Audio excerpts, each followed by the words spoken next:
আজ বাংলাদেশের ভিতরে ইসকন একটি জঙ্গি সংগঠন। সেই সংগঠনের পক্ষ থেকে মুসলমানদেরকে যেইভাবে নির্যাতন করা হয়, আমার একজন মুসলমান ভাইকে শহীদ করে দেওয়া হয়েছে।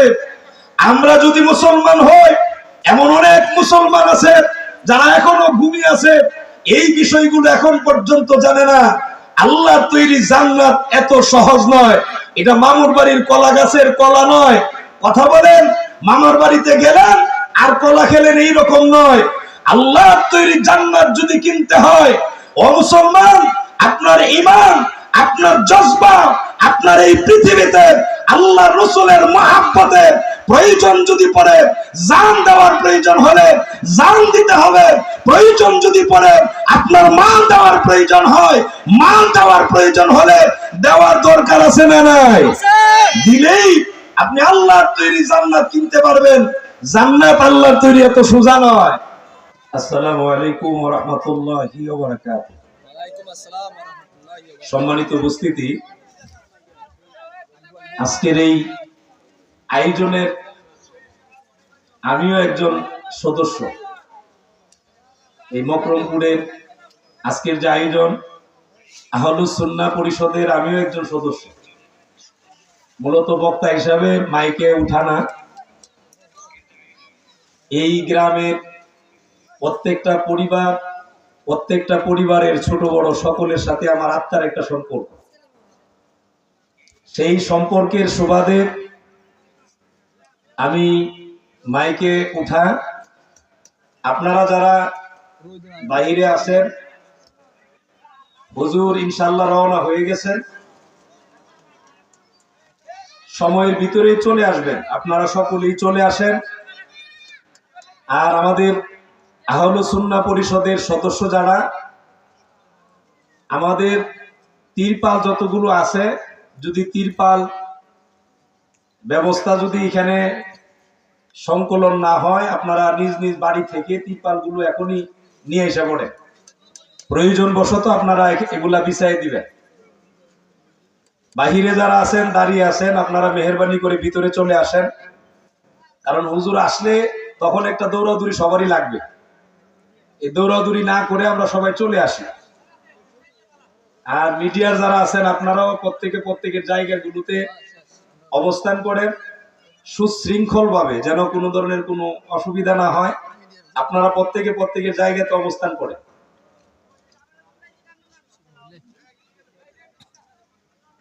ইন্নাল হামদালিল্লাহ আলহামদুলিল্লাহি নাহমাদুহু ওয়া নাস্তাঈনুহু ওয়া নাস্তাগফিরুহ ওয়া নু'মিনু বিহি ওয়া নাতাওয়াক্কালু আলাইহি ওয়া নাউযু বিল্লাহি মিন শুরুরি আনফুসিনা ওয়া মিন সাইয়্যাতি আ'মালিনা। من يهده الله فلا مضل له ومن يضلله فلا هادي له وأشهد أن لا إله إلا الله وحده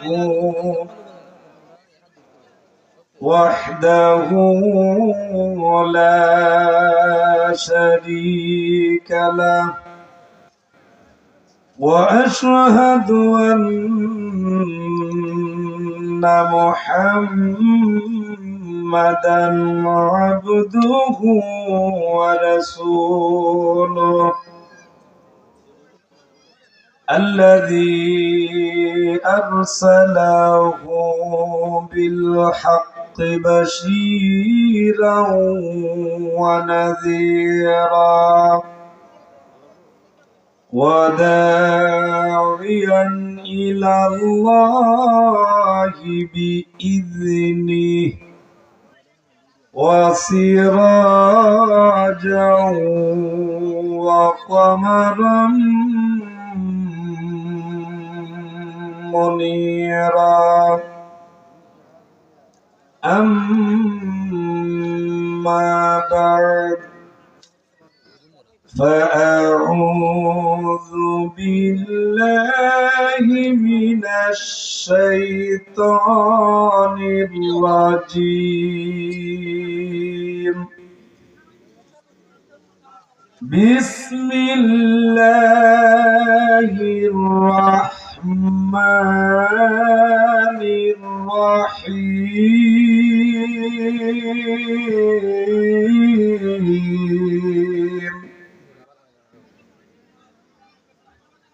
إن الذين آمنوا وعملوا الصالحات لهم جنات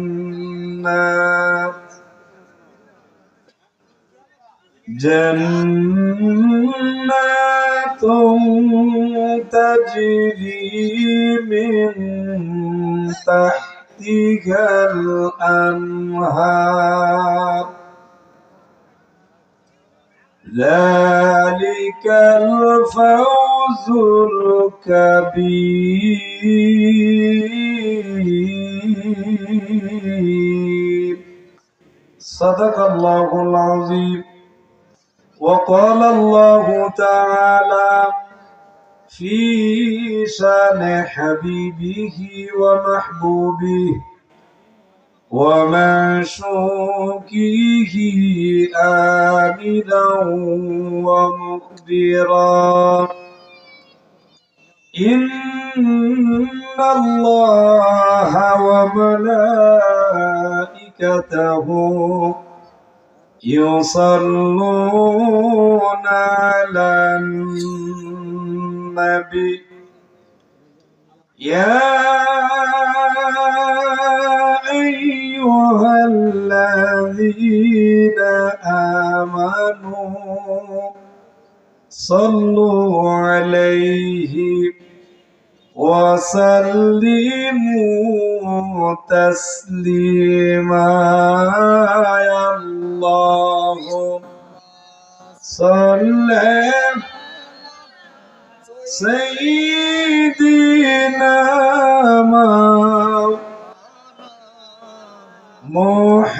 محمد وعلى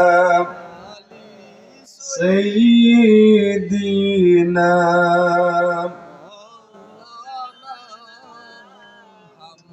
কোথায় রইলেন মায়ার উম্মত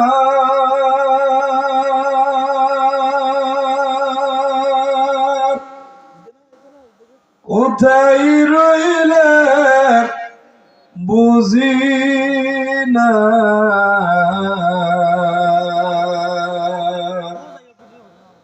আপনার আমার মায়াই পড়ে কাঁদেন নবী মদিনায় আল্লাহুম্মা সাল্লি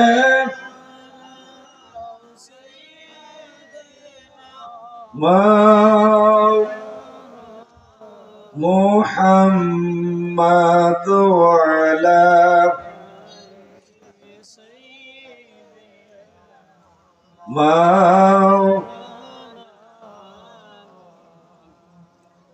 সম্মানিত উপস্থিতি আমাদের আজকের মাহফিলের রৌনক আজকের মাহফিলের প্রধান অতিথি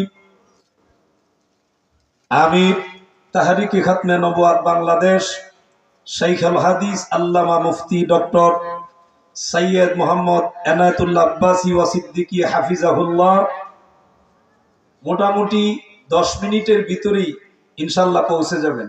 রাস্তায় আছেন আপনারা মেহেরবানি করে, আমি প্রথমেই বলেছি আমি কিন্তু ওয়াজ করার উদ্দেশ্যে এখানে বসি নাই। আমিও আজকের মকরমপুর আহলুস সুন্নাহ পরিষদের একজন সদস্য, আর সদস্য হিসেবে আপনাদেরকে আহ্বান করতেছি আপনারা মেহেরবানি করে সকলেই প্যান্ডেলের ভিতরে চলে আসুন। হুজুর ইনশাআল্লাহ 10 মিনিটের ভিতরে ইনশাআল্লাহ আমাদের প্যান্ডেলের সামনে উপস্থিত হয়ে যাবেন।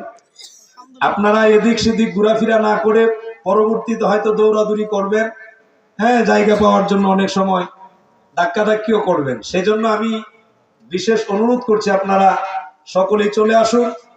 ইনশাল্লাহ অল্প কিছুক্ষণের মধ্যেই আমাদের আজকের দিনের অধিবেশনের প্রথম অধিবেশনের প্রধান অতিথি হুজুর আসতেছেন, আসবেন। আপনারা মেহেরবানি করে সকলেই প্যান্ডেলের ভিতরে চলে আসুন। আর আমাদের যারা সদস্যরা যারা আছেন আপনারা সকলেই নিজ নিজ দায়িত্বে রত থাকুন, দায়িত্বগুলো পালন করুন। সবাই চলে আসেন। সম্মানিত উপস্থিতি, আল্লাহ কামুল হাকিমিন সূরা আল বুরুজের ভিতরে 11 নং আয়াতের ভিতরে আল্লাহ পাক রব্বুল আলামিন ইমানদারদেরকে একটা সুসংবাদ দিচ্ছেন। একটু জোরে বলি সুবহানাল্লাহ। ইমানদারদেরকে একটা সুসংবাদ দিচ্ছেন, যারা ইমানের পরে নেক কাজ করে, সৎ কাজ করে, ভালো কাজ করে, এদের জন্য আল্লাহ পাক রব্বুল আলামিন রেখে দিয়েছেন একটা জান্নাত। এই জান্নাত আমরা চাই কি চাই না? সবাই আমরা চাই কি চাই না? এই জান্নাতটা কিনার জন্য 1 নাম্বার হলো ঈমান, 2 নাম্বার হলো ঈমানের পরে দুটি জিনিস। একটা জিনিসের নাম হলো জান, আরেকটা জিনিসের নাম হলো মাল। এই জিনিসগুলো দিয়ে আল্লাহর তৈরি জান্নাত কিনতে হবে। আল্লাহ পাক রব্বুল আলামিন এই আয়াতের ভিতরে এই জান্নাতের সুসংবাদ দিবেন, যে জান্নাতের নিম্ন ভাগে তলদেশ দিয়ে নহর প্রবাহিত হয়। একটু জোরে বলি সুবহানাল্লাহ। আর যারা এই জান্নাতের মালিক হবে তাদের জন্য হলো সফলতা, বিজয়, মহা সফলতা। এই সফলতা অর্জন করতে গেলে ও আমার প্রিয় মুসলমান, অন্তরের কান লাগান, লক্ষ্য করেন। আজ বাংলাদেশের ভিতরে ইসকন একটি জঙ্গি সংগঠন। সেই সংগঠনের পক্ষ থেকে মুসলমানদেরকে যেইভাবে নির্যাতন করা হয়, আমার একজন মুসলমান ভাইকে শহীদ করে দেওয়া হয়েছে। আমরা যদি মুসলমান হই, এমন অনেক মুসলমান আছে যারা এখনো ঘুমিয়ে আছে, এই বিষয়গুলো এখন পর্যন্ত জানে না। আল্লাহর তৈরি জান্নাত এত সহজ নয়। এটা মামুর বাড়ির কলা গাছের কলা নয়। কথা বলেন, মামার বাড়িতে গেলেন আর কলা খেলেন, এইরকম নয়। আল্লাহর তৈরি জান্নাত যদি কিনতে হয়, ও মুসলমান, আপনার ঈমান, আপনার জজবা, আপনার এই পৃথিবীতে আল্লাহ রাসূলের মহব্বতের প্রয়োজন যদি পড়ে, জান দেওয়ার প্রয়োজন হলে জান দিতে হবে।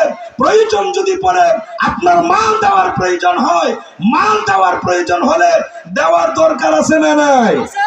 দিলেই আপনি আল্লাহর তৈরি জান্নাত কিনতে পারবেন। জান্নাত আল্লাহর তৈরি এত সোজা নয়। এজন্য আল্লাহ কামুল হাকিমিন বলেছেন, যারা ইমানদার, ইমানদারদের জন্য জান্নাতটা যদি কিনতে হয়, আল্লাহ দুটি জিনিস তাদের কাছে চায়। একটা জিনিস হলো জান, আর একটা জিনিস হলো মাল। এই জান আর মাল দেওয়ার দরকার আছে না নাই? মনে করবেন না শুধু আজকে আমরাই শুধু এই রকম যে আমরা মার খাবো, আর অতীতের মুসলমানরা মার খায় নাই। মার খেয়েছেন, কিন্তু ইসলাম, আল্লাহর রাসূল, আল্লাহর ব্যাপারে যদি কেউ কোনো কথা বলেছে, প্রয়োজনে জান দিয়ে আল্লাহর তৈরি জান্নাতের মালিক হয়েছেন, আল্লাহর তৈরি জান্নাত কিনেছেন, কিন্তু কারোর সাথে আপোষ করে নাই। বাংলার জমিনে এমন অনেক মানুষ আছে, যেই মানুষগুলোর নামে মুসলমান, মুসলমান তার বাবা, মুসলমান তার দাদা, পৈতৃক সূত্রে সে মুসলমান, কিন্তু বেঈমান কাফের রামবানদের খুশি করার জন্য, একটা দলের প্রধান হওয়ার জন্য, দলের নেতা হওয়ার জন্য এমন অনেক সময় বিধর্মীদেরকে প্রমোট করে থাকে। কথা বলেন ঠিক না বেঠে? আওয়াজ দিয়ে বলেন কথা ঠিক না বেঠে? মনে রাখবেন, ইমানের বেলায়, আকীদার বেলায় কোনো ছাড় নাই। সে যদি আমার বাবা হয়, সে যদি আমার মায়ের পেটের ভাই হয়, কিন্তু আকীদার বেলায়, ইমানের বেলায় তার সাথে আমার কোনো আপোষ করা যাবে না। কিন্তু আমাদের দেশের এমন অনেক রাজনীতিবিদ, নেতারা, যারা নিজেদের পেট, নিজেদের বাড়ি গাড়ির জন্য ইমান বিক্রি করে দেয়। আবার এমন সাধারণ মুসলমান আছে, যেই মুসলমানগুলো একটু পদ পদবীর লোভে পড়ে ইমান বিক্রি করে দেয়। কথা বলেন ঠিক না বেঠে? আওয়াজ দিয়ে বলেন ঠিক না বেঠে? অথচ পূর্বপুরুষদের ইতিহাস খুঁজে দেখেন, আমাদের পূর্বপুরুষের ইতিহাস খুঁজে দেখেন। ও আমার মুসলমান, আল্লাহর ওলি আল্লামা শহীদ যিনি বালাকোটে নিজেকে শহীদ করে দিয়েছেন, সেই চেতনা, বালাকোটের চেতনা আমরা কিন্তু ভুলে যাই নাই। আল্লাহ এবং আল্লাহর রাসূলের ব্যাপারে, ইসলামের ব্যাপারে কোনো কথা বললে আমাদেরও যদি প্রয়োজন পড়ে জান দেওয়া, মাল দেওয়া, আমরা দিতে প্রস্তুত আছি না নাই?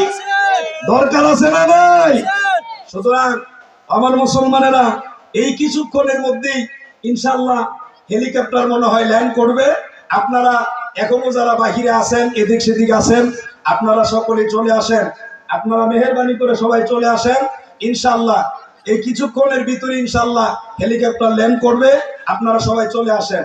হুজুর আসবেন, আসার পরে একটা দৌড়াদৌড়ি লাগবে, সেজন্য দৌড়াদৌড়ি করার পূর্বেই আপনারা সকলে যার যার অবস্থান থেকে প্যান্ডেলের ভিতরে চলে আসেন।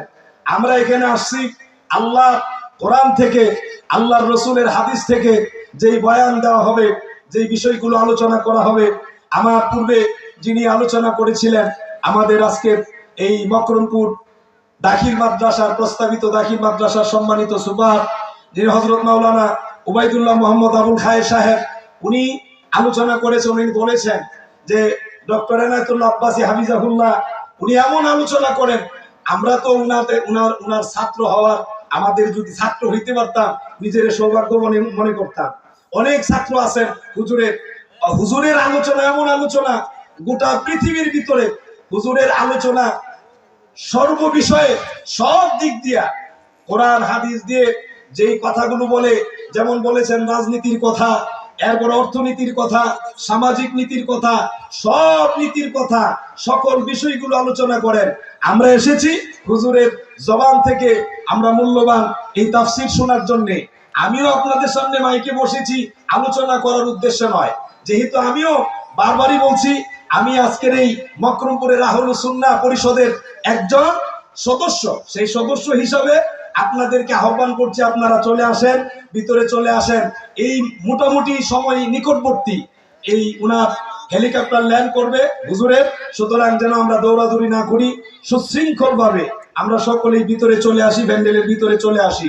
সম্মানিত উপস্থিতি, লক্ষ্য করেন এই সূরা আল বুরুজের ভিতরে আল্লাহ এই সূরাটির শানে নজুলে একটা লম্বা হাদিস উপস্থাপনা করা হয়েছে, যেখানে এই একজন মানুষ আল্লাহ কালিমার দাওয়াত দিতে যায়, একজন মানুষ ইমানের উপরে মজবুত থাকার জন্য উনার উপরে কত নির্যাতন জুলুম করা হয়েছে, কিন্তু উনি ইমান বিক্রি করে নাই।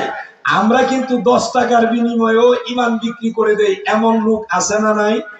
আওয়াজ দিয়ে বলেন, আছে না নাই? ইমান বিক্রি করা যাবে না। সম্মানিত উপস্থিতি, আল্লাহর তৈরি জান্নাত কেনার ইচ্ছা আমাদের আছে না নাই? দেখি আমাদের কাদের কাদের আছে, ডান হাত উঁচু করে একটু জোরে বলি নারায়ে তাকবীর, নারায়ে তাকবীর,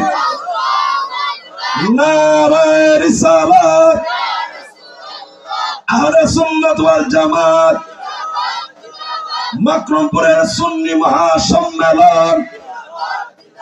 সম্মানিত উপস্থিতি, আমাদের দেশে এমন অনেক লোক আছে যারা দাড়ি টুপি পাঞ্জাবি পরেও নারায়ে রিসালাতের স্লোগানকে ফালতু বলে, নারায়ে রিসালাতের স্লোগানের উপরে কটাক্ষ করে। মনে রাখবেন, আপনি দাড়ি টুপিওয়ালা যত বড় আলেম হন, আল্লাহর রাসূলের রিসালাতের বিরুদ্ধে কথা বললে আপনার জিহ্বাটাও আপনার গলার ভিতরে থাকবে না, আপনার মুখের ভিতরে থাকবে না। বাংলার এই মুসলমান সুন্নি জনতা আপনাকেও ছেড়ে দিবে না। কথা বলেন ঠিক না বেঠে? আরেকটু আওয়াজ দিয়ে বলেন ঠিক না বেঠে?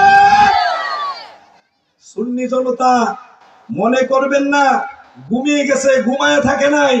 সুন্নি জনতা আল্লাহর রাসূলের শানে কটাক্ষ করলে কোন সুন্নি জনতা ঘরে বসে থাকবে না। কথা বলেন ঠিক না বেঠে?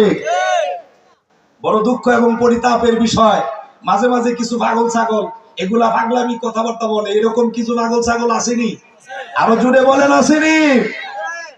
এই পাগল ছাগলেরা যদি এরকম কথা বলে, এই কথাতে কর্ণপাত করা যাবে না। আল্লাহর রাসূলের রিসালাতের স্লোগান আমরা দিতে চাই কি চাই না? আরো জুড়ে বলেন, দিতে চাই কি চাই না? এই রিসালাতের স্লোগান দিয়েছেন স্বয়ং আল্লাহ। একটু জুড়ে বলেন সুবহানাল্লাহ। ওয়া রাফা'না লাকা যিকরাক। আল্লাহ নিজে আল্লাহর রাসূলের রিসালাতের স্লোগান দিয়েছেন। আল্লাহ যদি শান দিয়ে থাকেন, আল্লাহ যদি মান দিয়ে থাকেন, আল্লাহ যদি ইজ্জত দিয়ে থাকেন, এই পৃথিবীর কোন মানুষের শক্তি নাই আল্লাহ রাসূলের সম্মান কটাক্ষ করার, বরঞ্চ যে করবে সে দুলিশাত হয়ে যাবে। কথা বলেন ঠিক না বেঠিক? রাসূলের আপন চাচা আবু লাহাব, এই আবু লাহাব আল্লাহ রাসূলের বিরুদ্ধে দোয়া করেছিল, কিন্তু এই দোয়া কবুল হয় নাই। বরঞ্চ আল্লাহ পাক রব্বুল আলামিন সূরা লাহাব নাজিল করে দিয়ে স্বয়ং আল্লাহ নিজে প্রতিবাদ করেছেন। কথা বলেন ঠিক না বেঠিক? আরেকটু আওয়াজ দিয়ে বলেন ঠিক না বেঠিক? সম্মানিত উপস্থিতি, এই বাংলার জমিনে হযরত শাহজালাল ইয়ামানী মুজাররদ রাহিমাহুল্লাহ এসেছিলেন। উনি এসেছিলেন কেন এসেছিলেন? উনি কিন্তু উনার ধন সম্পদ করার জন্য আসেন নাই। উনি এই বাংলার জমিনে এসেছিলেন কেবলমাত্র শুধুমাত্র মুসলমানদের পক্ষে আল্লাহর কালিমার দাওয়াত পৌঁছায়া দেওয়ার জন্য, আল্লাহর রাসূলের নারে রাসালাতের, এই রাসালাতের বাণী পৌঁছায়া দেওয়ার জন্য সুদূর ইয়েমেন থেকে এই বাংলার জমিনে এসেছিলেন। কথা বলেন ঠিক না বেঠিক? আওয়াজ দিয়ে বলেন ঠিক না বেঠিক? সেই দিন এই বাংলার জমিনে সিলেটের গৌর গোবিন্দ রাজা ছিলেন, কিন্তু এই প্রেতাত্মা, এই রাজার লাল চক্ষুকে হযরত শাহজালাল ইয়ামানী মুজাররদ রাহিমাহুল্লাহ ভয় পান নাই। ওনার সুরমা নদী পারাপারের জন্য যত বিষয় ছিল সবগুলো পারাপারের ব্যবস্থাপনা বন্ধ করে দিয়েছিল, কিন্তু আল্লাহর ওলি হযরত শাহজালাল ইয়ামানী মুজাররদ রাহিমাহুল্লাহ সেদিন ভয় পান নাই, কারণ ওনার বিশ্বাস ছিল যার উপরে। বলুন তিনি কে? আরো জোরে বলুন তিনি কে? সে আল্লাহ এখনো আছে না নাই? এজন্য দত্তহীন কণ্ঠে আল্লামা আব্বাসী হুজুর যেই কোনো প্ল্যাটফর্মে, যেই কোনো জায়গাতে, যেই কোনো অবস্থানে এই হকের উপরে কথা বলে থাকেন। কথা বলেন ঠিক না বেঠিক? আজকেও মুসলমান, আমরা খেলাফতের পক্ষের মানুষ। আমরা চাই খেলাফত প্রতিষ্ঠিত হোক। সেই খেলাফতের জন্য, সেই খেলাফত প্রতিষ্ঠা হওয়ার জন্য, প্রতিষ্ঠিত করার জন্য ডক্টর এনায়েতুল্লাহ আব্বাসী হাফিজাহুল্লাহ হাতকে শক্তিশালী করার জন্য যেই রকম সহযোগিতার দরকার, আমরা প্রত্যেকের অবস্থান থেকে এই সহযোগিতা করার দরকার আছে না নাই? আওয়াজ দিয়ে বলেন দরকার আছে না নাই?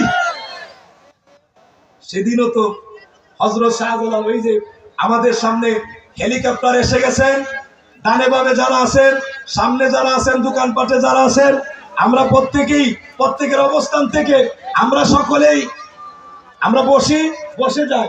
আমাদের এই হেলিকপ্টার চলে এসেছে, আমরা একটা নারা দিই, নারা